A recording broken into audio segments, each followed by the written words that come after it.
Hello students, आज हम सीखेंगे मकान संपत्ति से आय, इनकम फ्रॉम हाउस प्रॉपर्टी क्या है, इसकी कैलकुलेशन कैसे की जाती है।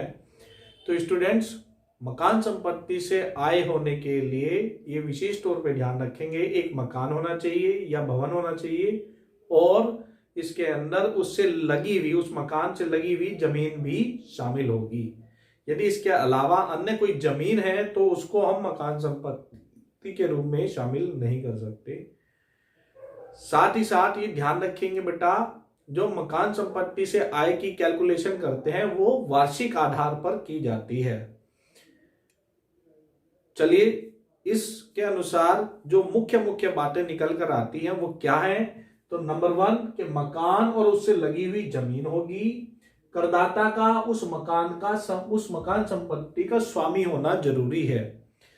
यदि मकान संपत्ति के स्वामित्व नहीं है तो वो आपकी हाउस प्रॉपर्टी की इनकम नहीं कहलाएगी। ठीक है। और नेक्स्ट पॉइंट है कि अपने किसी व्यापार अथवा पेशे के लिए वो संपत्ति यदि आप प्रयोग कर रहे हो तो भी वो मकान संपत्ति शीर्षक आय में टैक्सेबल नहीं होगी। उसकी गणना आपकी व्यापार अथवा पेशे शीर्षक के अंतर्गत की जाएगी। स्टूडेंट्स, क्वेश्चन की तरफ मूव करने से पहले आप इस चीज को, बेसिक कंडीशन को विशिष्ट तौर पे ध्यान रखेंगे। चलिए अब जानते हैं स्टूडेंट्स, जो करदाता है वो मकान संपत्ति को किराए पर उठा सकता है या खुद रहने के लिए प्रयोग कर सकता है। आज की इस वीडियो में हम प्रॉपर्टी को किराए पर उठाए हुए के संदर्भ में बात करेंगे। किराए पर प्रॉपर्टी जो उठाएंगे ये भी हमारी प्रॉपर्टी विशेष तौर पे इसको दो भागों में बांट सकते हैं। नंबर 1, जब प्रॉपर्टी किसी ऐसे एरिया में है जहां पर आपका रेंट कंट्रोल एक्ट एप्लीकेबल हो रहा है, और दूसरा जहां पे आपका रेंट कंट्रोल एक्ट एप्लीकेबल नहीं हो रहा है। तो चलिए स्टूडेंट, सबसे पहले सीखते हैं हम, जब आपका रेंट कंट्रोल एक्ट अप्लाई हो रहा है तो स्टूडेंट्स ये ध्यान रखेंगे, जब आपका रेंट कंट्रोल एक्ट अप्लाई होगा तो या तो क्वेश्चन में आपको क्लियर कर देगा या आपको एक छुपी हुई इंफॉर्मेशन देगा, दी हुई होगी। तो आप ध्यान रखेंगे कि यदि प्रॉपर्टी रेंट कंट्रोल एक्ट जहां पर अप्लाई हो रहा है उस एरिया में है तो उस प्रॉपर्टी का आपको बेटा स्टैंडर्ड रेंट, यानी कि जिसको हम मानक किराया बोलते हैं, वो क्वेश्चन में दिया हुआ होगा। चलिए अब कंप्लीट फॉर्मेट देखते हैं।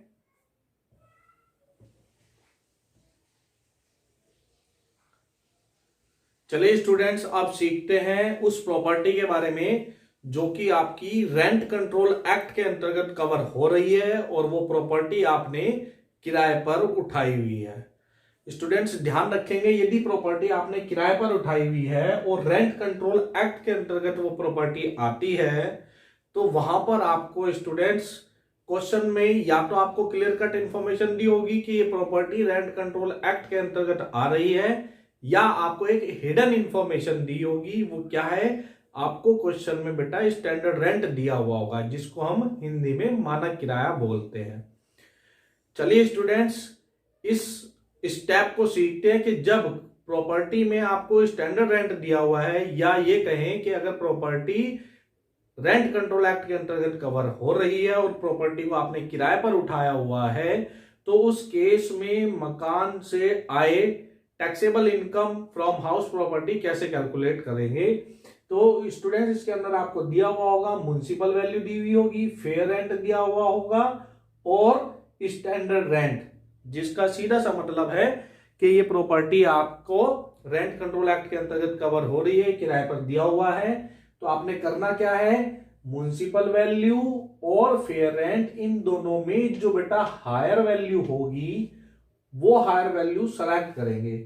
जैसे कि सपोज करेंगे आपको म्युनिसिपल वैल्यू दी हुई है बेटा 50,000 और फेयर रेंट दिया हुआ है 60,000, ठीक है, और स्टैंडर्ड रेंट दिया हुआ है सपोज करेंगे बेटा 55,000।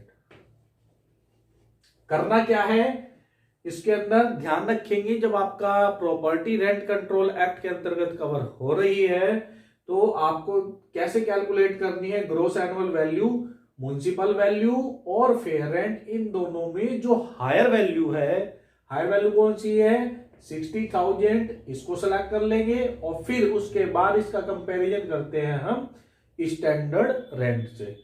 जो हायर वैल्यू आई और स्टैंडर्ड रेंट दोनों में जो लोअर वैल्यू होगी वो लोअर वैल्यू कहलाएगी आपकी एक्सपेक्टेड रेंट। यहां पर 60,000 और 55,000 में लोअर वैल्यू कौन सी है 55,000, तो आपका एक्सपेक्टेड रेंट होगा बेटा 55,000 रुपए 55,000।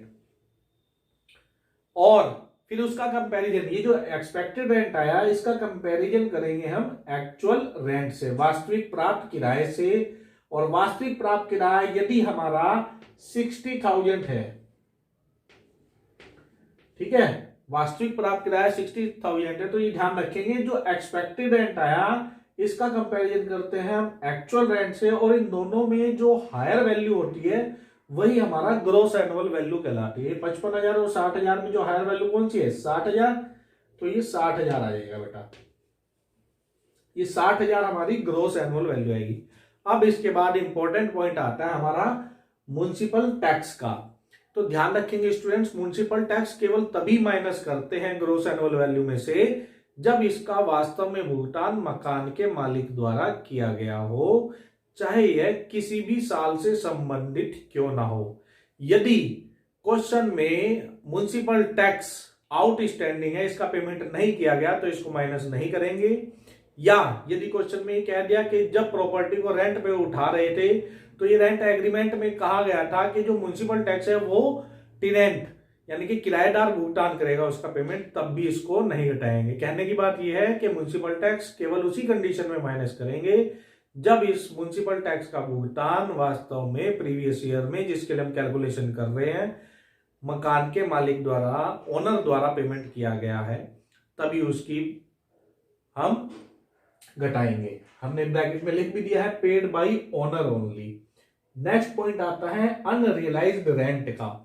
होता क्या है अनरियलाइज्ड रेंट, कि हमने प्रॉपर्टी को किराए पर उठा कर रखा और किराएदार से पैसा वसूल नहीं हुआ।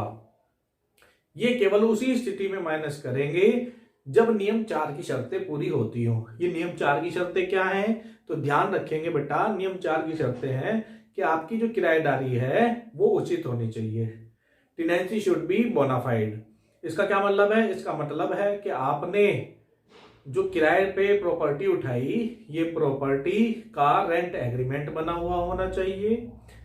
आपने किराएदार से पैसा वसूल करने के संदर्भ में उचित और वैधानिक कार्यवाही कर ली हो, कानून की श्रेणी में रह के आपने कदम उठाए हैं, तब भी किराएदार से पैसा प्राप्त नहीं हुआ। और ये जो किराएदार है ये आपके इस मकान को जिसमें कि ये रह रहा था, ये मकान या मकान मालिक का कोई अन्य मकान इस किराएदार के अधिकार में ना हो, या ये किराएदार किसी अन्य मकान में ना रह रहा हो। ठीक है, ये कंडीशन सेटिस्फाइड हो रही है तो हम माइनस कर देंगे अनरियलाइज्ड रेंट का। यदि रूल 4 सेटिस्फाइड नहीं होता, नियम 4 की शर्तें पूरी नहीं होती, तो इसको हम नहीं माइनस करेंगे। अब वापिस से ग्रॉस एनुअल वैल्यू में से म्युनिसिपल टैक्स माइनस कर देंगे यदि इसका पेमेंट मकान के मालिक द्वारा गत वर्ष में किया गया है। ये ध्यान रखेंगे, म्युनिसिपल टैक्स चाहे किसी भी वर्ष से संबंधित हो, अगर मकान के मालिक ने उसका भुगतान किया है तो उसको माइनस कर देंगे। दूसरा, अनरियलाइज्ड रेंट तभी घटाएंगे जब रूल 4 सेटिस्फाइड हो गया हो।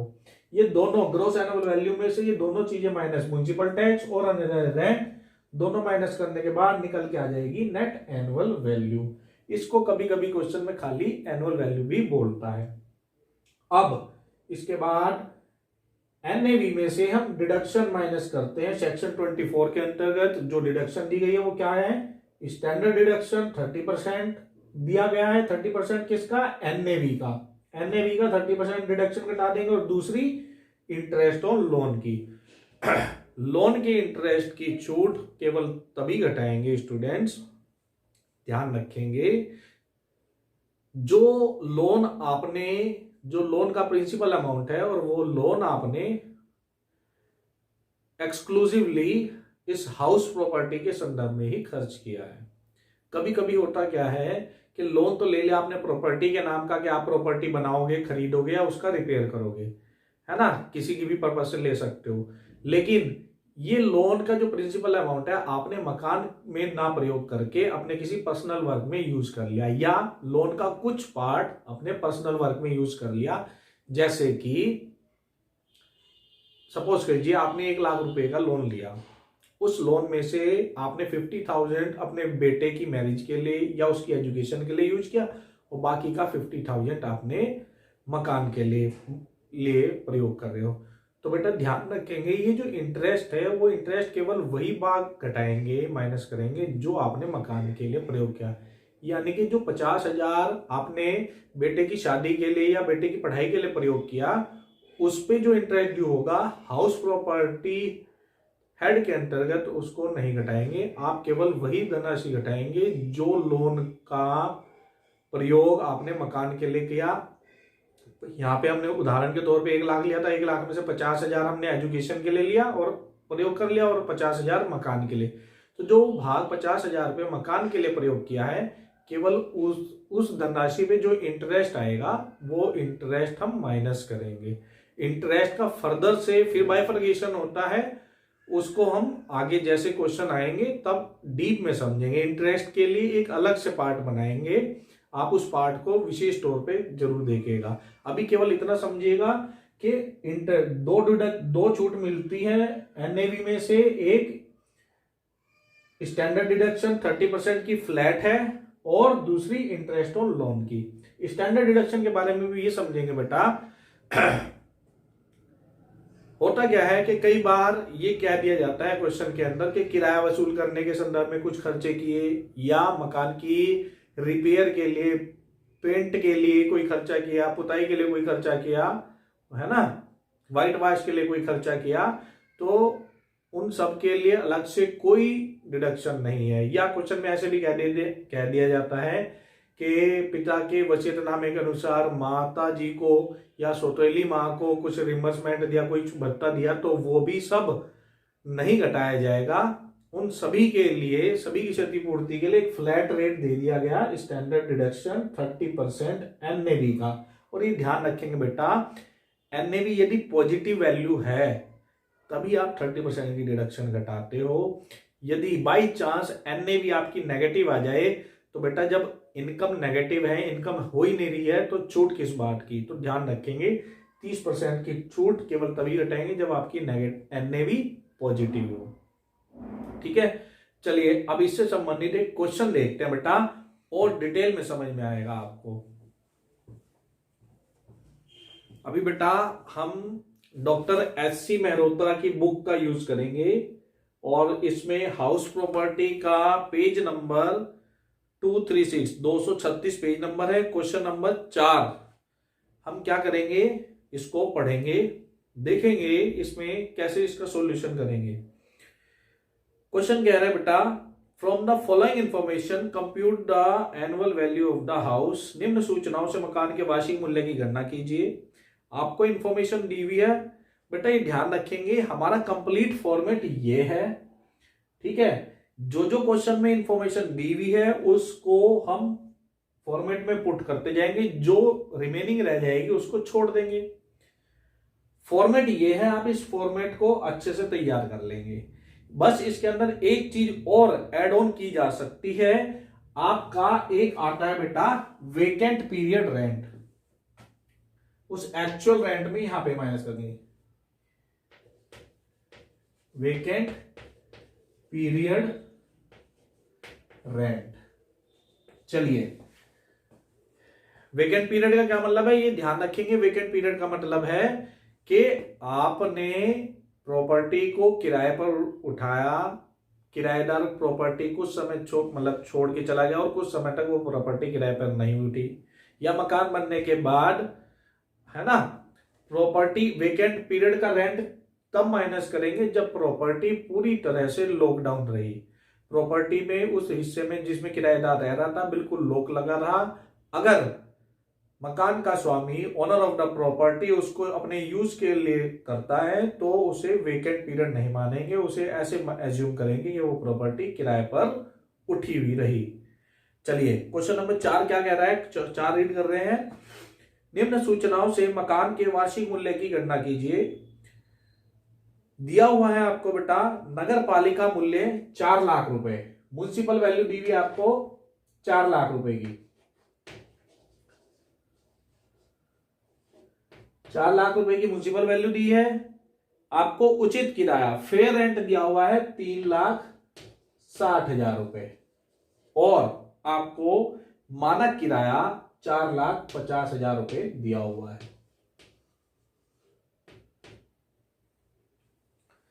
तो फॉर्मेट है बेटा, अगर हमारे को स्टैंडर्ड रेंट दिया है यानी कि प्रॉपर्टी रेंट कंट्रोल एक्ट के अंतर्गत कवर कर रही है। अब ग्रॉस एनुअल वैल्यू कैसे कैलकुलेट करेंगे, तो उसके लिए क्या है, सबसे पहले म्युनिसिपल वैल्यू और फेयर रेंट दोनों में जो हायर वैल्यू दी हुई है बेटा 4 लाख और 3,60,000 में हायर वैल्यू कौन सी है 4 लाख।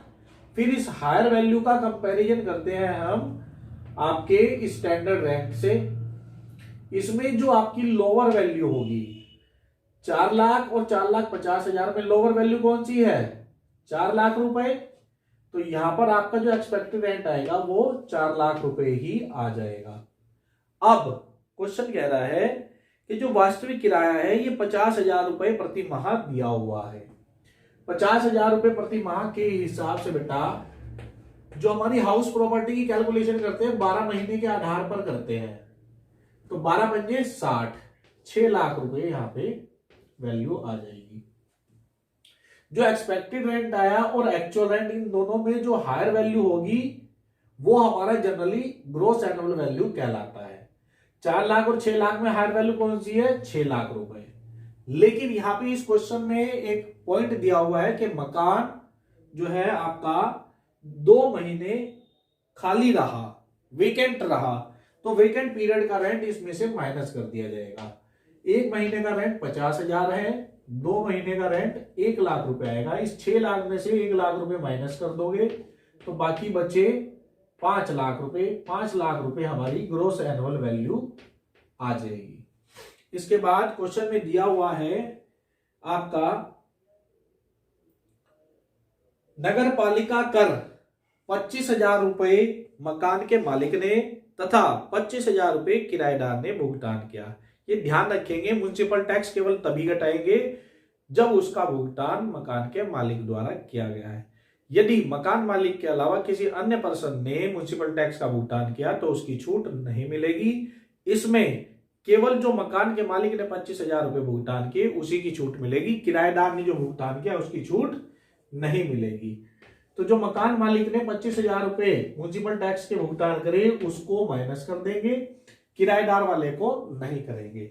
साथ ही साथ बेटा क्वेश्चन में एक फिगर दी हुई है अप्राप्य किराया अनरियलाइज्ड रेंट 50,000 और नियम 4 की शर्तें पूरी कर रहा है। हमने यही बताया था कि नियम 4 की शर्तें अगर सेटिस्फाइड हो रही हैं तभी आप अनरियलाइज्ड रेंट को माइनस करते हो। ये कितना है 50,000 रुपए, 50,000 रुपए ये भी माइनस कर देंगे तो 5 लाख में से टोटल 75,000 रुपए माइनस कर देंगे तो आपकी एनएवी निकल के आ जाएगी बेटा 4,25,000 रुपए।